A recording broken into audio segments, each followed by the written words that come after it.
तुम्हें बचपन से एक झूठ सिखाया गया है कि जो चीज पूरी है वही खूबसूरत है। जिस इंसान में कोई कमी नहीं वही सफल है। जिसकी जिंदगी में कोई टूटन नहीं वही मजबूत है। जिसका चेहरा, करियर, पैसा, रिलेशनशिप और फ्यूचर सब परफेक्ट है वही खुश रहने का हकदार है। लेकिन जापान की एक प्राचीन सोच इस पूरी धारणा को चुनौती देती है। उसका नाम है वाबी साबी और इसका रहस्य बहुत सरल है। जो टूटा है वो बेकार नहीं है, जो अधूरा है वो असफल नहीं है, जो पुराना हो चुका है वो अपनी कीमत नहीं खोता। क्योंकि जीवन की असली खूबसूरती उसके परफेक्ट होने में नहीं, उसकी इम्परफेक्शंस में छिपी होती है। अब खुद से एक सवाल पूछो, तुम्हारी जिंदगी में ऐसा क्या है जिसे तुम छिपाना चाहते हो? कौन सी गलती, कौन सी असफलता, कौन सा रिजेक्शन, कौन सा डर, कौन सा ऐसा हिस्सा है अपने व्यक्तित्व का जिसे तुम दुनिया के सामने दिखाने से डरते हो? शायद तुम्हारी सबसे बड़ी समस्या ये नहीं है कि तुम टूटे हुए हो, समस्या ये है कि तुमने अपनी टूटन को अपनी पहचान बना लिया है। एक असफलता हुई और तुमने कहा मैं असफल हूँ। किसी ने रिजेक्ट किया और तुमने कहा मैं पर्याप्त नहीं हूँ। कोई रिश्ता टूटा और तुमने मान लिया शायद मुझ में ही कमी है। लेकिन ध्यान से सुनो, घटना और पहचान एक चीज नहीं है। तुम असफल हुए हो लेकिन तुम फेलियर नहीं हो। तुमसे गलती हुई है लेकिन तुम गलती नहीं हो। तुम्हें किसी ने छोड़ा है लेकिन तुम छोड़ दिए जाने लायक इंसान नहीं हो। तुम्हारे जीवन में दरार आई है लेकिन तुम पूरी तरह टूटे हुए नहीं हो। यही वाबी साबी का पहला कानून है। अपनी रियलिटी को स्वीकार करो लेकिन उसे अपनी अंतिम आइडेंटिटी मत बनने दो। आधुनिक दुनिया तुम्हें परफेक्शन बेचती है। सोशल मीडिया पर हर चेहरा परफेक्ट है, हर बॉडी परफेक्ट है, हर रिलेशनशिप हैप्पी है, हर करियर सक्सेसफुल है, और तुम अपनी वास्तविक जिंदगी की तुलना किसी और की एडिटेड जिंदगी से करते हो। फिर अपने मन में फैसला सुनाते हो, मेरे अंदर कुछ गलत है। यही वो जगह है जहां तुम्हारा अवचेतन तुम्हारे खिलाफ काम करना शुरू करता है। क्योंकि जिस विचार को तुम बार बार दोहराते हो वही धीरे धीरे बिलीफ बनता है। बिलीफ से डिसीजन बनता है, डिसीजन से हैबिट बनती है, और हैबिट्स मिलकर आइडेंटिटी बनाती है। अगर तुम रोज खुद को बताते हो कि तुम कमजोर हो तो तुम चुनौती से बचोगे। अगर तुम खुद को बताते हो कि तुम पीछे रह गए हो तो शुरुआत करने से भी डरोगे। अगर तुम मानते हो कि लोग तुम्हें जज करेंगे तो अपनी आवाज दबा दोगे, और फिर एक दिन तुम कहोगे मैं ऐसा ही हूँ। नहीं, तुम ऐसे नहीं हो।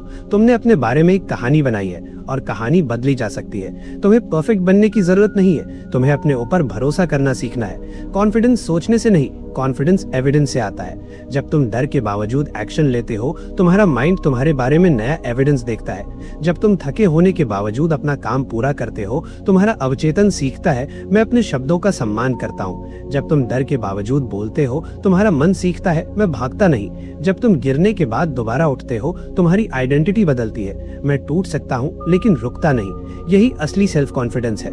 अब अपने अतीत को देखो, शायद उसमें कुछ ऐसा है जिसे तुम आज भी बदलना चाहते हो, लेकिन जो हो चुका है उसे बार बार सोचने से वो बदलता नहीं, सिर्फ तुम्हारी वर्तमान एनर्जी खत्म होती है। तुम अतीत को बदल नहीं सकते लेकिन अतीत का मीनिंग बदल सकते हो। एक पुरानी गलती तुम्हारे लिए शर्म हो सकती है या विजडम। एक रिजेक्शन तुम्हारे लिए ह्यूमिलिएशन हो सकता है या डायरेक्शन। एक फेलियर तुम्हारे लिए अंत हो सकता है या ट्रेनिंग। सवाल ये नहीं है कि तुम्हारे साथ क्या हुआ, असली सवाल ये है अब तुम उसके बाद क्या बनोगे। क्योंकि तुम्हारे जीवन में कुछ चीजें हमेशा तुम्हारे कंट्रोल में नहीं रहेंगी। तुम ये तय नहीं कर सकते कि कौन तुम्हें प्यार करेगा, कौन तुम्हें छोड़ देगा, कौन तुम्हारी आलोचना करेगा, कौन तुम्हें समझेगा। अतीत में क्या हुआ, लेकिन तुम ये तय कर सकते हो कि अब उसके बाद तुम क्या करोगे। यही मेंटल पावर है। अपनी इमोशंस को महसूस करो लेकिन उन्हें अपने डिसीजंस का मालिक मत बनाओ। डर आएगा फिर भी एक्शन लो, दर्द होगा फिर भी आगे बढ़ो, अनसर्टेनिटी होगी फिर भी डिसीजन लो। क्योंकि कमजोर माइंड गारंटी चाहता है, शक्तिशाली माइंड कमिटमेंट देता है। कमजोर माइंड पूछता है अगर मैं फेल हो गया तो, शक्तिशाली माइंड पूछता है अगर मैंने कोशिश ही नहीं की तो। तुम्हें परफेक्ट मोमेंट का इंतजार नहीं करना है, परफेक्ट कॉन्फिडेंस का इंतजार नहीं करना है, परफेक्ट सर्कमस्टेंसेस का इंतजार नहीं करना है। क्योंकि परफेक्ट मोमेंट एक भ्रम है। जीवन हमेशा अधूरा रहेगा, परिस्थितियां हमेशा बदलेंगी। कुछ सपने पूरे होंगे, कुछ बदलेंगे, कुछ लोग हमेशा साथ रहेंगे, कुछ रास्ते में चले जाएंगे, कुछ चीजें नई होंगी फिर पुरानी हो जाएंगी। यही जीवन का कानून है। कुछ भी हमेशा एक जैसा नहीं रहता, और अगर तुम हर बदलाव से लड़ते रहोगे तो तुम जीवन से लड़ते लड़ते थक जाओगे। वाबी साबी तुम्हें सिखाता है कि चेंज दुश्मन नहीं है, समय दुश्मन नहीं है, उम्र दुश्मन नहीं है, इम्परफेक्शन दुश्मन नहीं है। असली दुश्मन है वास्तविकता को स्वीकार करने से इनकार। एक पुराना सिरामिक बाउल सोचो, उसके ऊपर समय के निशान है, शायद उसके किनारे पर दरार है। आधुनिक नजर कहेगी इसे फेंक दो, लेकिन वाबी साबी कहता है उस दरार को देखो, ये उसकी कहानी है। यही बात तुम्हारे जीवन पर लागू होती है। तुम्हारी स्कार्स तुम्हारी पूरी पहचान नहीं है, लेकिन वे तुम्हारी जर्नी की गवाही देती है। तुम्हारी फेलियर्स तुम्हारी कीमत तय नहीं करती, लेकिन वे तुम्हें कुछ सिखा सकती है। तुम्हारा दर्द तुम्हारा भविष्य तय नहीं करता, लेकिन वे तुम्हें बदल सकता है। इसलिए अपने घावों को छिपाने की जरूरत नहीं है, लेकिन उन्हें अपनी पहचान बनाने की भी जरूरत नहीं है। यही फर्क है एक्सेप्टेंस और सरेंडर में। एक्सेप्टेंस कहता है मैं देख रहा हूँ कि रियलिटी क्या है। सरेंडर कहता है अब कुछ नहीं बदल सकता। वाबी साबी कहता है मैं रियलिटी को स्वीकार करता हूँ और फिर उसके साथ काम करता हूँ। अगर कॉन्फिडेंस कम है स्वीकार करो, फिर प्रैक्टिस करो। अगर डिसिप्लिन कमजोर है स्वीकार करो, फिर रूटीन बनाओ। अगर पैसा कम है स्वीकार करो, फिर स्किल बढ़ाओ। अगर मन डिस्ट्रैक्टेड है स्वीकार करो, फिर डिस्ट्रैक्शंस हटाओ। अगर अतीत में फंसे हो स्वीकार करो, फिर आज का निर्णय लो। यही रियलिटी प्लस रिस्पॉन्सिबिलिटी है और यही मैच्योरिटी है। तुम्हें अपनी जिंदगी मिटाकर नई जिंदगी बनाने की जरूरत नहीं है, तुम्हें अपने अनुभवों से नया इंसान बनाना है। कभी कभी तुम्हारी सबसे बड़ी समस्या तुम्हारी टूटन नहीं होती, बल्कि ये होती है कि तुम उसे बार बार रिप्ले करते रहते हो। वही घटना, वही इंसल्ट, वही रिजेक्शन, वही फेलियर। तुम उसे अपने दिमाग में 1000 बार चलाते हो और फिर पूछते हो कि मैं आगे क्यों नहीं बढ़ रहा, क्योंकि तुम शरीर से वर्तमान में हो लेकिन मन से अतीत में। आज पहली बार इस कहानी को नया मतलब दो। खुद से कहो हाँ मेरे साथ ये हुआ था, लेकिन अब मैं तय करूंगा कि इसका मतलब क्या होगा। ये एक पावरफुल आइडेंटिटी शिफ्ट है। तुम विक्टिम से क्रिएटर बनते हो। मेरे साथ ऐसा हुआ से अब मैं इससे क्या बनाऊंगा, यही शक्ति है। और याद रखो अपनी जिंदगी की तुलना दूसरों से मत करो। तुम उनकी सफलता देखते हो, उनकी रातें नहीं। उनका रिजल्ट देखते हो, उनकी स्ट्रगल नहीं। उनका कॉन्फिडेंस देखते हो, उनका फियर नहीं। तुम अपने चैप्टर 2 की तुलना किसी और के चैप्टर 20 से कर रहे हो। ये कंपैरिजन तुम्हें कमजोर करेगा। तुम्हारी जर्नी तुम्हारी है, तुम्हारी स्पीड तुम्हारी है, तुम्हारे स्कार्स तुम्हारे हैं। तुम्हें किसी और की जिंदगी कॉपी नहीं करनी, तुम्हें अपनी जिंदगी को मास्टर करना है। और मास्टरी का अर्थ परफेक्ट होना नहीं है, इसका अर्थ है अपने ऊपर कंट्रोल बढ़ाना। अपने समय पर कंट्रोल, अपनी आदतों पर कंट्रोल, अपनी अटेंशन पर कंट्रोल, अपनी रिएक्शन पर कंट्रोल, अपने डिसीजंस पर कंट्रोल। क्योंकि जिस इंसान को खुद पर कंट्रोल नहीं, उसे बाहर की कोई भी सफलता लंबे समय तक शक्तिशाली नहीं बना सकती।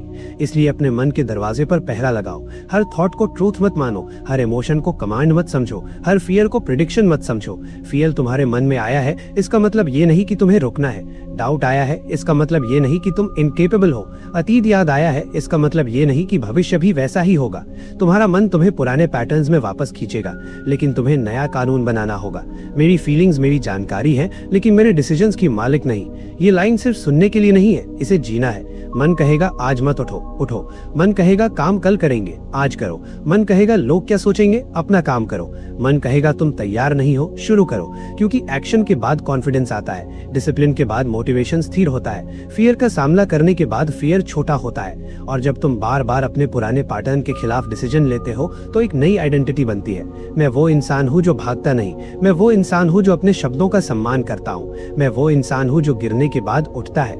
यही आइडेंटिटी तुम्हारी असली संपत्ति है। पैसा खो सकता है, लोग बदल सकते हैं, परिस्थितियां बिगड़ सकती है, लेकिन अगर तुम्हें अपने ऊपर भरोसा है कि तुम फिर से उठ सकते हो, तो तुम फिर से बना सकते हो। यही कारण है कि टूटना हमेशा अंत नहीं होता। कभी कभी टूटना रिकंस्ट्रक्शन की शुरुआत होता है। जैसे किंसुगी में टूटे हुए सिरामिक को छिपाने के बजाय उसकी दरारों को हाईलाइट किया जाता है, वैसे ही तुम्हारी जिंदगी की कुछ दरारें तुम्हारी कहानी का हिस्सा बन सकती है। तुम्हारी फेलियर्स तुम्हारी विजडम बन सकती है, तुम्हारा पेन तुम्हारी स्ट्रेंथ बन सकता है, तुम्हारा रिजेक्शन तुम्हारी डायरेक्शन बन सकता है, तुम्हारी लोनलीनेस तुम्हें अपने साथ खड़ा होना सिखा सकती है।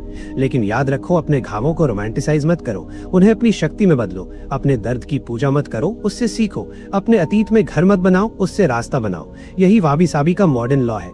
जो टूटा है उसे छिपाओ मत, लेकिन उसे अपने ऊपर शासन मत करने दो। जो अधूरा है उससे शर्मिंदा मत हो, लेकिन उसे सुधारने की जिम्मेदारी से भागो मत।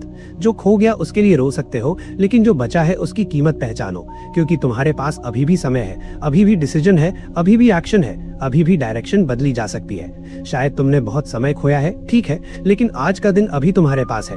शायद तुमने गलत डिसीजंस लिए हैं, ठीक है, लेकिन अगला डिसीजन अभी तुम्हारे हाथ में है। शायद तुम्हारा कॉन्फिडेंस टूट गया है, ठीक है, उसे दोबारा बनाया जा सकता है। शायद तुम्हें लगता है कि तुम बहुत पीछे रह गए हो, लेकिन जब तक तुम चलना शुरू कर सकते हो, कहानी खत्म नहीं हुई। इसलिए आज खुद से एक सवाल पूछो, अगर मुझे किसी को इम्प्रेस नहीं करना, किसी को प्रूव नहीं करना, कोई मुझे जज ना कर रहा हो, तो मैं अपनी जिंदगी में क्या बदलना शुरू करूंगा? वही उत्तर तुम्हारी अगली दिशा है। शायद कोई हैबिट, शायद कोई काम, शायद कोई डर, शायद कोई रिलेशनशिप, शायद कोई सपना जिसे तुमने बहुत पहले दफना दिया था।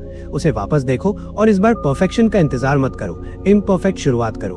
क्योंकि तुम्हें परफेक्ट लाइफ नहीं चाहिए, तुम्हें पावरफुल लाइफ चाहिए। तुम्हें ऐसी जिंदगी चाहिए जहां तुम अपने निर्णयों का सम्मान करते हो, जहां तुम्हारा मन तुम्हें कंट्रोल नहीं करता, तुम अपने मन को ट्रेन करते हो, जहां डर तुम्हें रोकता नहीं, तुम्हें अलर्ट करता है, जहां फेलियर तुम्हें डिफाइन नहीं करता, तुम्हें एजुकेट करता है, जहां रिजेक्शन तुम्हारी कीमत तय नहीं करता, जहां अतीत तुम्हें सिखाता है लेकिन तुम्हारा भविष्य तय नहीं करता। और एक दिन जब तुम पीछे मुड़कर देखोगे तो तुम्हें समझ आएगा कि तुम्हें अपनी दरारों से शर्माने की जरूरत नहीं थी। वही दरारें बता रही थी कि तुमने समय देखा था। तुम गिरे थे लेकिन उठे, तुम टूटे थे लेकिन फिर बढ़े, तुम हारे थे लेकिन सीखे, तुम डरे थे लेकिन चले। और शायद यही खूबसूरती है।